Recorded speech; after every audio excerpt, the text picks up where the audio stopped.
Hello students, मेरा नाम है अरुण शर्मा और आप सभी का अरुण कोचिंग क्लासेस में बहुत बहुत स्वागत है। आज हम एक नया चैप्टर स्टार्ट करने जा रहे हैं जिसका नाम है बैंक रिकंसिलिएशन स्टेटमेंट, यानी कि बीआरएस। हम इसको शॉर्ट फॉर्म में बीआरएस बोलते हैं।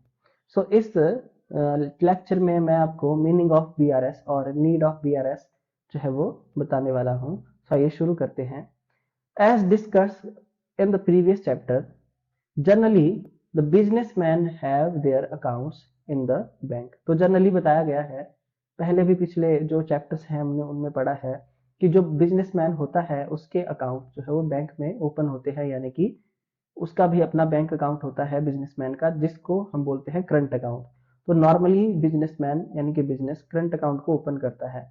ट्रांजैक्शंस रिलेटेड टू बैंक, जो ट्रांजैक्शंस बैंक से रिलेटेड होती है उसको हम रिकॉर्ड करते हैं या तो कैश बुक के बैंक कॉलम में और in the bank account of the ledger, या उसको लेजर बैंक अकाउंट जो होता है जो हम लेजर में क्रिएट करते हैं, या तो वहां जो है वो बैंक से रिलेटेड ट्रांजैक्शंस को रिकॉर्ड किया जाता है। On opening an account in the bank, जब भी हम बैंक में अकाउंट ओपन करते हैं तो बैंक हमको एक पासबुक हैंड ओवर करता है। किसको? अकाउंट होल्डर को। Through which bank official supply a copy of the firm's account. देखिए, जिसके थ्रू बैंक ऑफिशियल्स हमको सप्लाई करेगा फर्म के अकाउंट की एक copy in the bank's ledger. So bank passbook is a copy of transactions. ये bank passbook क्या है? एक कॉपी ऑफ ट्रांजेक्शंस है which took place between account holder and bank, जो अकाउंट होल्डर और बैंक के बीच में होने वाली ट्रांजेक्शंस की एक कॉपी है पासबुक। जब हम प्रिपेयर करेंगे, क्या प्रिपेयर करते हैं, हम कैश बुक प्रिपेयर करते हैं, तो हमको एक बात ध्यान में रखनी पड़ती है, क्या कि balance as per cash book of the cash cash column of the cash book. जो बैलेंस है कैश कॉलम का एज पर कैश बुक, वो एग्री करना चाहिए with amount of cash in hand on that date. With amount of cash in hand, यानी कि हमारे पास उतना कैश इन हैंड होना चाहिए जितना कैश हमको कैश बुक के कैश कॉलम से पता चल रहा है उस डेट को। यानी कि आज 11 तारीख है, अगर कैश बुक का कैश कॉलम हमको 300 करोड़ रुपीस दिखा रहा है तो हमारा कैश इन हैंड जो है उस डेट को 11 तारीख को 300 करोड़ रुपीस होना चाहिए। Similarly we check that the bank column of the cash book. इसी तरीके से हम कैश बुक का बैंक कॉलम भी चेक करते हैं, और जो कैश बुक का बैंक कॉलम है वो एग्री होना चाहिए बैंक अकाउंट के साथ। When money is deposited in the bank, जब भी हम पैसा जमा करते हैं बैंक में तो उस एंट्री को हम रिकॉर्ड करते हैं डेबिट साइड में, बैंक कॉलम की डेबिट साइड में, कैश बुक में। यानी कि जो कैश बुक हम बनाते हैं उसमें जो हमने बैंक कॉलम क्रिएट किया होता है उसकी डेबिट साइड में हम जो है इस ट्रांजेक्शन को रिकॉर्ड करते हैं, money deposited in the bank. And at the same time it is also entered by the bank. और देखिए, बैंक भी इस ट्रांजेक्शन को रिकॉर्ड करता है उसी टाइम अपने हमारे बैंक अकाउंट में, यानी कि फर्म के पर्सन के बैंक अकाउंट में। कौन सी साइड में? क्रेडिट साइड में। क्रेडिट साइड में ऑफ द पर्सन या फर्म्स अकाउंट, जो कि मेंटेन किया जा रहा है बैंक के through. On the other hand when the money is withdrawn by the person और फर्म, अगर बिजनेस ने या पर्सन ने पैसा निकाला है बिजनेस से, सो उसको हम एंटर करते हैं क्रेडिट साइड में, बैंक कॉलम में, कैश बुक में। यानी कि कैश बुक की कैश बुक की जो बैंक कॉलम होता है उसकी क्रेडिट साइड में रिकॉर्ड किया जाता है money withdrawn by the person और firm.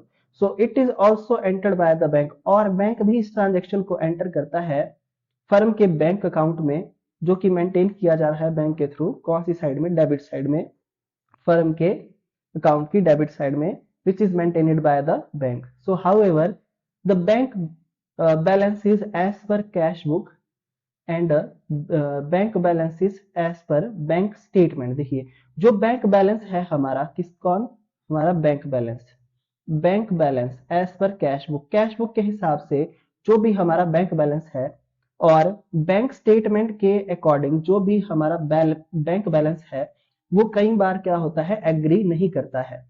So a statement called bank reconciliation statement is prepared to find out the reasons. देखिए, तो इसीलिए जो है वो बीआरएस यानी कि एक स्टेटमेंट है हमारी बीआरएस, उसको प्रिपेयर किया जाता है किस लिए? To find out the reasons for disagreement. जो भी डिसएग्रीमेंट हुए हैं कि क्यों हमारी पासबुक और कैश बुक का जो कॉलम है बैंक का वो इक्वल नहीं आ रहा है, उन डिफरेंसेस को फाइंड आउट करने के लिए जो है ये स्टेटमेंट तैयार की जाती है। सो आई होप आपको इतना पैराग्राफ जो है समझ में आ गया होगा, और यहाँ लिखी बातें स्टूडेंट्स बहुत ही इंपॉर्टेंट थी। नेक्स्ट आगे आता है meaning of a bank reconciliation statement. तो बीआरएस का क्या मतलब है? A bank reconciliation statement is a calculation comparing the cash book balance with the bank statement balance.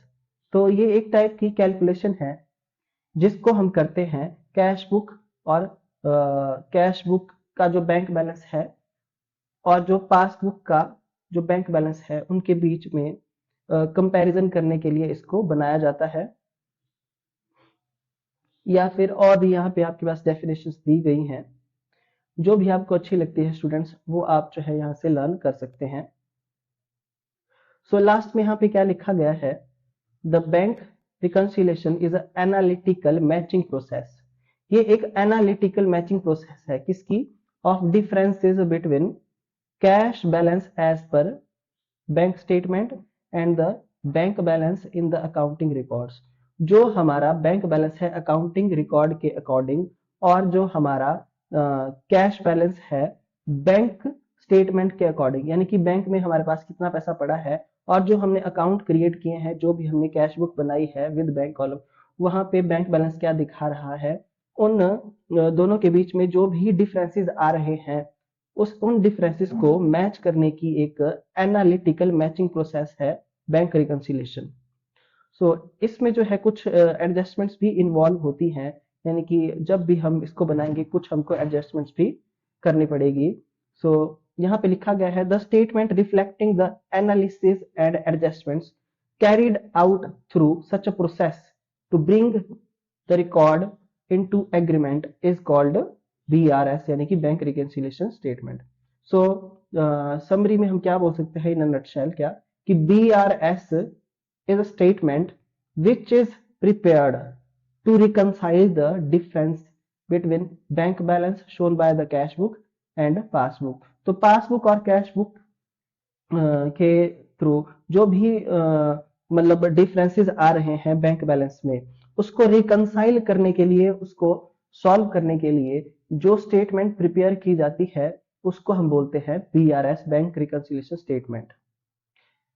Next topic है नीड पर्पस और importance of bank reconciliation statement. क्यों बनाया जाता है इसको, कौन से ऐसे रीजन है? पहला है to tally and square up the bank statement, यानी कि बैंक रिकॉर्ड यानी कि passbook with the bank column of cash book and thus the journal ledger of the business. तो जो बैंक बैलेंस है हमारा पासबुक के अकॉर्डिंग और जो बैंक बैलेंस है हमारा कैश बुक के अकॉर्डिंग, उनको टैली करने के लिए और उसको ठीक करने के लिए जो है बीआरएस को बनाया जाता है। इसके बाद to streamline the daily accounting process done for regular business purposes and the banks accounting. देखिए, जो भी हमारी डेली अकाउंटिंग प्रोसेस है जो की जा रही है रेगुलर बिजनेस पर्पसेस के लिए या बैंक अकाउंटिंग के लिए, उसको स्ट्रीमलाइन, उसको वेल ऑर्गेनाइज्ड करने के लिए, सुव्यवस्थित करने के लिए बीआरएस को बनाया जाता है। नेक्स्ट है to find out accuracy of entries made in cash book and passbook.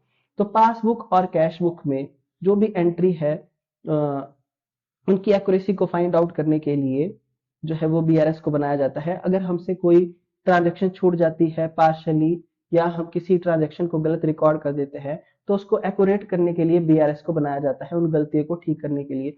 To ascertain the correctness of balances shown by cash book and passbook. Cash book और पासबुक के थ्रू जो भी बैलेंसेस दिखाए गए हैं, करेक्ट बैलेंसेस दिखाए गए हैं, उनको फाइंड आउट करने के लिए जो है वो इसको बनाया जाता है to ascertain the correctness of balances. उसके बाद है to check for errors and unauthorised withdrawals, कि जो भी हमारी गलतियां हैं, जो अनऑथराइज्ड हमने विड्रॉ किए हैं, उनको चेक करने के लिए बीआरएस को बनाया जाता है। To complete the cash book since there may be entries which are not recorded in the cash book. To complete the cash book को complete करने के लिए, क्योंकि कुछ ऐसी एंट्रीज भी होंगी जिनको हमने कैश बुक में नहीं लिखा होगा पर उनको बैंक स्टेटमेंट में हमने रिकॉर्ड किया होगा, यानी कि बैंक ने तो उनको बैंक स्टेटमेंट में रिकॉर्ड किया होगा, जैसे कि bank charges, interest allowed by bank, directly amount deposited into the bank, payments directly made by the bank, है ना, एज इंस्ट्रक्टेड। हमने इंस्ट्रक्शन दी होगी बैंक वालों को कि वो डायरेक्टली हमारे खाते से जो है पेमेंट्स काट सकते हैं। तो ये कुछ ऐसी ट्रांजेक्शन्स है जिनकी एंट्री हमने कैश बुक पे नहीं की होती, तो कैश बुक को कंप्लीट करने के लिए भी हम बीआरएस को बनाते हैं। नेक्स्ट है to ascertain and be confident about the balance as per bank statement so that more transactions can be conducted with surety. So to ascertain and be confident about the bank balance as per bank statement, देखिए bank statement के according जो भी balance है उसको ascertain करने के लिए हम क्या करते हैं, बीआरएस को बनाते हैं। उसके बाद to assist in the financial audit of the business, देखिए फाइनेंशियल ऑडिट में भी बीआरएस हमारी हेल्प करता है, तो इसलिए भी बीआरएस को जो है वो बनाया जाता है। सो स्टूडेंट्स यहाँ पे जो है बिल्कुल इजी लैंग्वेज लिखी गई है। आई होप आपको ये जो है इसका नीड पर इसका पर्पस जो है समझ में आ गया होगा। उसके बाद नेक्स्ट है पासबुक। सो बैंक पासबुक क्या होती है? बैंक पासबुक एक स्टेटमेंट ऑफ अकाउंट है, एक स्टेटमेंट ऑफ अकाउंट है या एक कस्टमर के अकाउंट की सिर्फ एक कॉपी है in the books of a bank.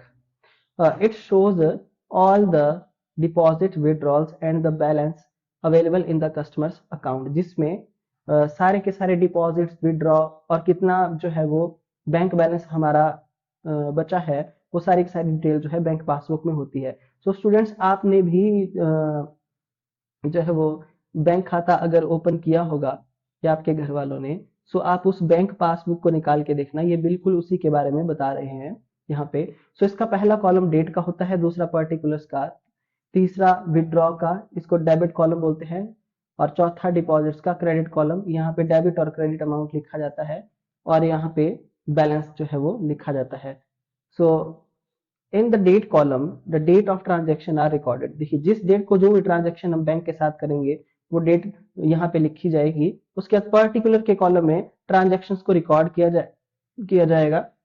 The amount of withdraws, और जो अमाउंट ऑफ विड्रॉज हैं और जो अमाउंट ऑफ डिपॉजिट्स हैं उनको रिकॉर्ड किया जाएगा विड्रॉ और डिपॉजिट के कॉलम में। डेबिट और credit column records the amount debit और credit to the customers account respectively, देखिए यहाँ पे जो डेबिट और क्रेडिट लिखा गया है वो अमाउंट यहाँ पे लिखा जाएगा जितना अमाउंट बैंक ने हमारे खाते में या तो डेबिट किया है या तो क्रेडिट किया है। अगर हमने पैसा निकाला है तो यानी कि हमने डेबिट किया है, विड्रॉ, और अगर हमने पैसे को जमा करवाया है तो बैंक हमारे खाते में उतना पैसा क्रेडिट कर देगा, तो उसको यहाँ पे लिखा जाता है।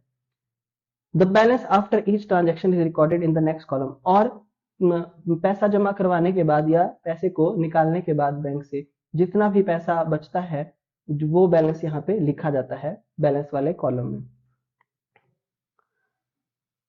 Following the principles of double entry system of book keeping, banker credits the account of the customer, देखिए तो बीआरएस में भी हम principles of double entry system को फॉलो करेंगे।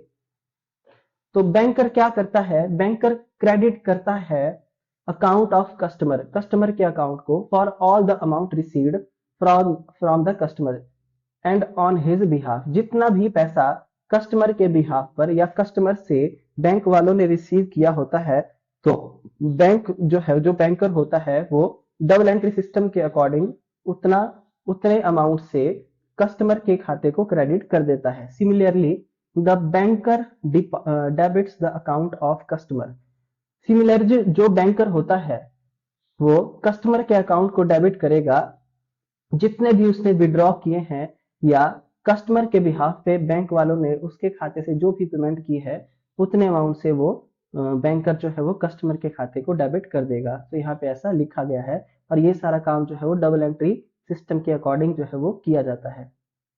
नेक्स्ट है कैश बुक और पासबुक में क्या डिफरेंस है। देखिए, मेंटेन्ड बाय, जो कैश बुक होती है उसको मेंटेन बिजनेसमैन या कैशियर के थ्रू किया जाता है और पासबुक को बैंकर यानी कि बैंकर जो है वो मेंटेन करते हैं। Deposit of cash entered on debit side of the cash book, जो कैश अगर हम जमा करवाते हैं पैसा बैंक में तो उसको एंटर किया जाता है कैश बुक की डेबिट साइड में और पासबुक की क्रेडिट कॉलम में जो है वो उसको एंटर किया जाता है बैंक वालों के थ्रू। उसके बाद विड्रॉल ऑफ कैश, अगर हमने पैसा निकाला है बिजनेस से तो उसको कैश बुक की क्रेडिट साइड में लिखा जाएगा और पासबुक की डेबिट साइड में लिखा जाएगा यानी कि डेबिट कॉलम में। अगर हमने चेक डिपॉजिट किया है, चेक डिपॉजिट फॉर कलेक्शन, तो entered on the debit side, तो उसको कैश बुक की डेबिट साइड में लिखा जाएगा on the date of depositing the cheque into the bank, तो मतलब डेबिट साइड में लिखा जाएगा जब वो चेक हमने जिस डेट को जमा करवाया था। और पासबुक की क्रेडिट कॉलम में लिखा जाएगा, मतलब उसको पासबुक की क्रेडिट कॉलम में लिखा जाएगा, बैंक हमारा खाता उतने से क्रेडिट कर देगा only on the date of realisation of the cheque, जब जो है चेक रियलाइज हो जाएगा तब। नेक्स्ट है check issued entered on the credit side, अगर हमने चेक इशू किया है किसी को यानी कि उसके थ्रू अगर हमने कोई पेमेंट किया है तो क्या करेंगे, उसको कैश बुक की क्रेडिट साइड में रिकॉर्ड करेंगे ऑन ऑन द डेट जब हमने चेक को इशू किया होगा क्रेडिटर्स को, यानी कि हमने पेमेंट किया होगा तो। और पासबुक की डेबिट कॉलम में यानी कि डेबिट साइड में उसको एंटर किया जाएगा, डेबिट कॉलम में एंटर किया जाएगा पासबुक की on the date on which they are presented for payment, जब यानी कि हमने चेक के थ्रू पेमेंट हो जाएगी, यानी कि जब चेक जो है वो पेमेंट के लिए प्रेजेंट हो जाएगा बैंक के पास तो बैंक उसको डेबिट कर देगा पासबुक में। आई होप आपको इतना समझ में आ गया होगा। फिर है collections and payments as per customers standing instructions, collections and payments as per customers standing instructions entered in the cash book after seeing the passbook, entered in the cash book। देखिए यहाँ पे लिखा गया है collection and payment as per customer standing instruction, अब भी कोई हमने अमाउंट कलेक्ट किया है या चेक कलेक्ट किया है या कोई पेमेंट की है कस्टमर के instruction as per customer instruction, तो उस अमाउंट को एंटर किया जाएगा in the cash book after seeing the passbook, passbook को देखने के बाद, क्योंकि उसकी जो मतलब ट्रांजैक्शन, ये ट्रांजैक्शन बैंक से रिलेटेड है क्योंकि ये ट्रांजैक्शन सबसे पहले कहाँ पे रिकॉर्ड होती है, ये ट्रांजैक्शन रिकॉर्ड होती है पासबुक में सबसे पहले और उसके बाद इस ट्रांजैक्शन को पासबुक से देखकर हम कैश बुक में रिकॉर्ड करते हैं। नेक्स्ट है signature, it is not signed by the cashier, इसको कैशियर के थ्रू साइन नहीं किया जाता है। It is signed by the bank official after each transaction, it is signed by the bank official, इसको बैंक ऑफिशियल के through क्या किया जाता है, साइन किया जाता है। It is signed by the bank official after each transaction, और कैश बुक को जो है साइन नहीं किया जाता कैशियर के थ्रू। Balancing, it is balanced at the end of a specialised period, जो भी आपका स्पेशलाइज्ड पीरियड होगा इसको तब जो है वो बैलेंस किया जाएगा। और इसको it is balanced after each transaction, इसको हर ट्रांजेक्शन के बाद जो है इसको बैलेंस्ड किया जाता है पासबुक को। तो आई होप आपको इतना जो है वो समझ में आ गया होगा स्टूडेंट्स। उसके बाद नेक्स्ट है बैंक स्टेटमेंट। बैंक स्टेटमेंट क्या होती है, नाउ डेज आजकल क्या है, बैंक जो है इश्यू करता है बैंक स्टेटमेंट अपने कस्टमर्स को, लाइक बैंक पासबुक, जो बैंक पासबुक के जैसी होती है। Bank statement is also summary of transaction, ये समरी ऑफ ट्रांजेक्शन है जो अकर हो रही है over a given period of time. जो आपकी बैंक स्टेटमेंट होती है वो पेपर स्टेटमेंट के जैसी होती है, यानी कि ये पेपर स्टेटमेंट ही होती है टुडे। आजकल जो है वो the monthly mailing of bank statement by banks is a common practice in many countries. मतलब स्टूडेंट्स ये जो बैंक स्टेटमेंट होती है ये मंथली बेसिस पे बनाई जाती है और मंथली बेसिस पे इसको मेल किया जाता है बैंक के थ्रू। ये आजकल एक कॉमन प्रैक्टिस जो है वो कॉमन प्रैक्टिस के जैसा हो गया है बहुत सारी कंट्री में। अगर आप जाएंगे बैंक में और अगर वहां पे अपने बिजनेस का खाता ओपन करेंगे तो बैंक आपको 1 महीने के बाद जो है वो एक बैंक स्टेटमेंट जो है वो देगा तो इस स्टेटमेंट को जो है वो मेल के थ्रू भी आप रिसीव कर सकते हैं या बैंक में जा करके भी आप बैंक स्टेटमेंट मांग सकते हैं। With the wider access to the internet and online banking, bank statement can be viewed online, downloaded और प्रिंटेड बाय द कस्टमर। तो आजकल आपको पता है कि इंटरनेट और बैंक ऑनलाइन बैंकिंग की सुविधा जो है बैंक वाले दे रहे हैं। तो बैंक स्टेटमेंट को हम जो है वो ऑनलाइन भी चेक कर सकते हैं, हमको बैंक में जाने की जरूरत नहीं है, या उसको डाउनलोड भी किया जा सकता है, या कस्टमर उसको प्रिंट आउट भी उसका निकाल सकता है। तो ये बैंक स्टेटमेंट के बारे में था स्टूडेंट्स। इसके बाद यहाँ पे लिखा गया है कि ऐसे कौन से रीजंस हैं, ऐसे कौन से कारण हैं जिनकी वजह से कैश बुक और पासबुक के बैलेंस में डिफरेंस आता है। तो ये वाला टॉपिक मैं आपको नेक्स्ट लेक्चर में समझाऊंगा। सो अब तक के लिए इतना ही। Thank you so much.